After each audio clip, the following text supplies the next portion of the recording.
Puji Tuhan, salam dan selamat datang, dan selamat bergabung kembali di kelas pendidikan agama Kristen, kelas 12 saat ini. Untuk memulai pelajaran kita, terlebih dahulu kita berdoa. Amin. Materi kita dalam pertemuan kali ini, bab 5 tentang multikulturalisme. Multikulturalisme adalah pelajaran paling penting untuk remaja, baik tingkat SMA maupun tingkat SMK. Seperti yang kita ketahui bahwa bangsa Indonesia adalah bangsa yang multikultur. Ada banyak keanekaragaman di bangsa kita. Ada berbagai macam suku, berbagai macam budaya, berbagai macam agama, keberagaman gaya hidup, cara pandang, dan lain-lain. Makanya sangat penting untuk kita pelajari multikulturalisme.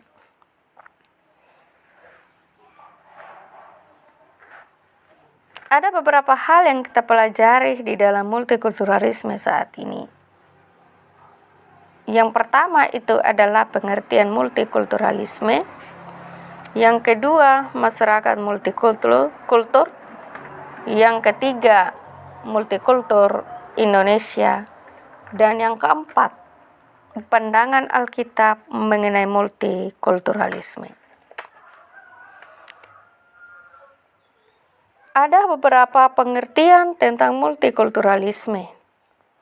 Multikulturalisme adalah sebuah ideologi yang mengakui dan mengagungkan perbedaan dalam kesederajatan, baik secara individual maupun secara kebudayaan.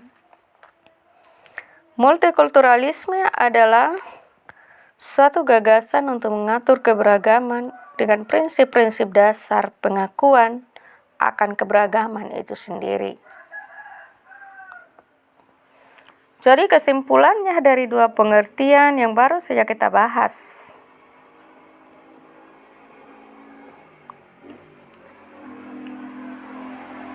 Multikulturalisme adalah kesediaan menerima kelompok lain secara sama sebagai kesatuan tanpa memperdulikan keberadaan budaya, etnis, gender, bahasa, ataupun agama. Jadi melalui multikulturalisme, masyarakat diajak untuk menjunjung tinggi toleransi, kerukunan, dan perdamaian. Hal kedua yang kita pelajari tentang masyarakat multikultur. Dalam pelajaran sejarah diajarkan bahwa sejarah kolonialisme terjadi penindasan terhadap suku, bangsa, dan agama, dan budaya masyarakat tertentu. Ada bangsa dan budaya tertentu yang superior dan berkuasa, maka sering menolak dan menindas suku bangsa dan budaya lain, bahkan agama orang lain.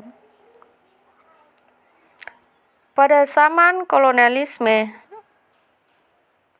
kita sering melihat penindasan dan pengakuan terhadap kaum minoritas. Bahkan sampai dengan saat ini, kita pun masih melihat ada orang-orang dari kelompok tertentu diperlakukan secara tidak adil. Dan kenyataan inilah yang melahirkan pandangan baru mengenai multikulturalisme. Melalui multikulturalisme ini, masyarakat memiliki cara pandang baru terhadap manusia dalam keberagamannya. memiliki hak yang sama untuk diterima, dihargai, dan dipenuhi hak-hak asasinya sebagai manusia. Yang ketiga yaitu multikultur Indonesia. Indonesia adalah negara Bhinneka Tunggal Ika. Meskipun ada banyak perbedaan, keragaman, tetapi tetap terintegrasi dalam persatuan dan kesatuan. Dan kalau kita lihat bangsa Indonesia, di bangsa Indonesia masih sering terjadi konflik di kalangan masyarakat. Masih ada orang-orang yang membedakan suku, agama, status sosial, dan ada orang-orang yang merasa diperlakukan secara tidak adil, dan lain sebagainya. Saya mengambil contoh di Indonesia pada zaman Orde Baru, tidak ada pengakuan terhadap agama Konfusius. Bahkan masyarakat keturunan Cina saat dibatasi hak politiknya. Dan sejak Presiden Gus Dur, negara mengakui bahwa Konfusius dan hak-hak masyarakat keturunan Cina dipulihkan dengan masyarakat Indonesia. Dipulihkan sama maksudnya dengan masyarakat Indonesia. Bahkan ada seorang tokoh dari kalangan pribumi Cina yang akrab disapa dengan Ahok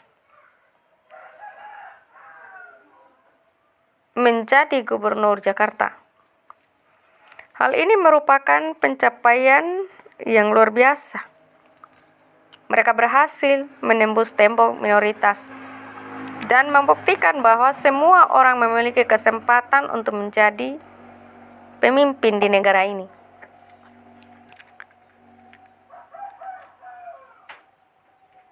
Kalau kita lihat dari sini, maka multikulturalisme di Indonesia semakin membaik. Dan kalau kita lihat dalam kehidupan beragama, khususnya di gereja, multikulturalisme di Indonesia juga sudah semakin membaik. Contohnya, GKI dulu merupakan gereja keturunan Tiongkok. Pada masa ini, jemaat GKI sudah berasal dari berbagai macam suku, budaya, bahkan daerah. Contoh yang kedua, seperti gereja GPIB yang didirikan hanya untuk orang Indonesia Timur, tetapi sekarang sudah terbuka bagi orang-orang dari daerah-daerah suku dan budaya.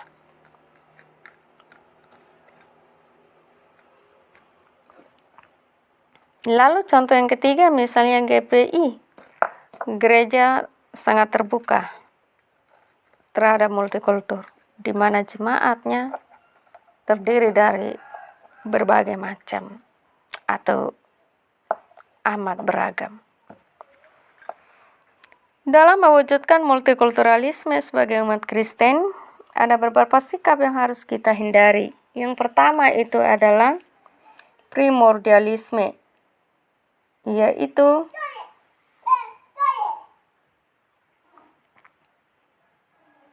perasaan kesukuan yang berlebihan, menganggap sukunya sendiri maju dan baik. Dan yang kedua adalah etnosentrisme, sikap atau pandangan yang berpangkal pada masyarakat dan kebudayaan sendiri. Biasanya disertai dengan sikap dan pandangan yang meremehkan masyarakat dan kebudayaan yang lain.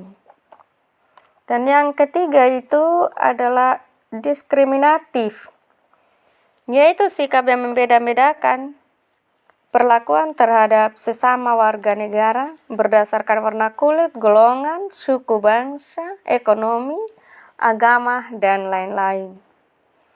Sikap ini sangat berbahaya untuk dikembangkan karena memicu munculnya antipati terhadap sesama warga negara.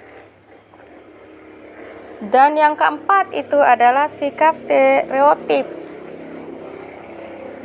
di mana konsep mengenai sifat suatu golongan berdasarkan prasangka yang subjektif dan tidak tepat. Di samping keempat sikap yang harus kita hindari ini, juga ada sikap yang harus diperkuat sebagai warga negara. Misalnya 1, menerima dan menghargai semua orang tanpa memandang perbedaan yang ada. Yang kedua, menolong sesama serta menunjukkan solidaritas tanpa memandang latar belakang perbedaan. Dan yang ketiga adalah menghilangkan prasangka buruk terhadap suku ini bangsa, budaya maupun kelas sosial tertentu, termasuk berbagai julukan. Dan yang keempat, harus bersikap positif terhadap semua orang, namun tetap kritis. Dan yang kelima, menjadikan hukum kasih sebagai landasan dalam bergaul dengan sesama. Selanjutnya kita melihat bagaimana pandangan Alkitab mengenai multikulturalisme. Alkitab tidak bicara secara khusus tentang kulturalisme, tetapi Alkitab berbicara tentang kasih, kebaikan, kesetaraan, dan keselamatan. Itu diberikan kepada semua manusia tanpa kecuali. Hal ini berarti bahwa Tuhan menghendaki multikulturalisme. Seperti kita baca di dalam Galatia pasal 3 ayat 28. Dalam hal ini tidak ada orang Yahudi atau orang Yunani, tidak ada hamba atau orang merdeka, tidak ada laki-laki atau perempuan, karena kamu semua adalah satu di dalam Kristus Yesus. Dalam Kristus kita semua sama, tidak ada perbedaannya. Jadi yang layak dimuliakan hanyalah Yesus Kristus satu-satunya. Dan yang berikut kita bisa baca di Kolose pasal 3 ayat 11. Dalam hal ini, Yesus telah menyelesaikan atau merobohkan tembok perbedaan. Kita telah dipersatukan di dalam Kristus. Tidak ada yang menghalangi kita untuk datang kepada Kristus. Hidup baru di dalam Kristus berarti kita menanggalkan manusia lama kita dan kita hidup baru sesuai dengan tuntunan Tuhan. Rasul Paulus mengungkapkan model manusia baru yang harus dikenakan, yaitu manusia baru yang penuh dengan belas kasihan, penuh dengan kemurahan, penuh dengan kerendahan hati, kelemah lembutan, dan kesabaran. Dari kedua ayat Alkitab yang baru kita bahas tadi, menjelaskan bahwa di dalam Kristus tidak ada lagi perbedaan, melainkan kita semua satu. Di dalam Tuhan tidak ada perbedaan. Kita adalah satu. Jadi multikulturalisme dibangun di atas dasar solidaritas, persamaan hak, keadilan, dan hak asasi manusia, di mana perbedaan itu diterima dan diakui tanpa menghalangi kerjasama dalam menanggulangi berbagai permasalahan kemanusiaan di negara ini melalui kehidupan kita sehari-hari. Kesimpulannya bahwa multikulturalisme adalah kehendak Tuhan. Jadi semua manusia dalam keberagaman memiliki hak yang sama untuk diterima dan dihargai, dan dipenuhi hak-hak asasinya sebagai manusia. Maka lewat pelajaran ini, mari kita belajar untuk menghargai dan menghormati orang lain seperti menghormati diri kita sendiri.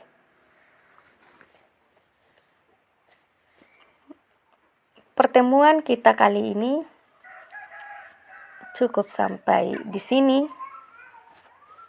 Kita akan melanjutkannya di pertemuan yang berikutnya. Karena itu, selamat melanjutkan belajar dan tetap semangat untuk pelajaran selanjutnya. Jika ada hal-hal yang perlu ditanyakan, silakan dikonsep dan nanti akan ditanyakan untuk kita bahas bersama di dalam pertemuan selanjutnya. Jaga kesehatan, ingat makan yang teratur, dan terus mengandalkan Tuhan. Tuhan Yesus berkati kita. Salam.